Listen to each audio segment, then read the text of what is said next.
On s'est déjà demandé de quoi est vraiment fait le monde qui nous entoure. L'eau qu'on boit, l'air qu'on respire, tout ça, au fond, c'est une histoire de molécules. Mais qu'est-ce que c'est au juste une molécule? C'est ce qu'on va décortiquer ensemble.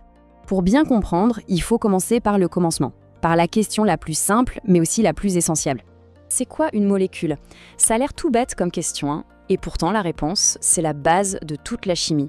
C'est ce qui explique la composition de tout ce qui existe, d'une simple goutte d'eau jusqu'à l'étoile la plus lointaine.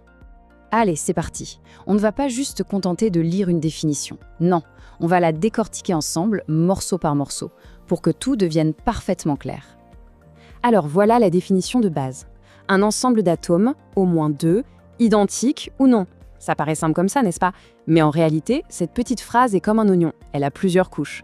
Et on va les éplucher ensemble, une par une. Premier point super important. Une molécule, ce n'est pas un truc tout seul. C'est un groupe. Il faut voir ça comme une équipe. Un seul joueur sur le terrain, eh bien, ça ne fait pas une équipe. Pour la molécule, c'est pareil. C'est un assemblage de plusieurs joueurs fondamentaux qu'on appelle les atomes. Deuxième règle, et celle-là, elle est capitale, il faut être au moins deux. C'est non négociable.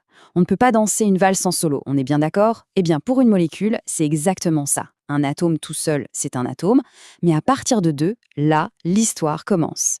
Et enfin, troisième et dernier point, les membres de cette fameuse équipe peuvent être des jumeaux parfaits, comme deux atomes d'oxygène qui forment le dioxygène qu'on respire.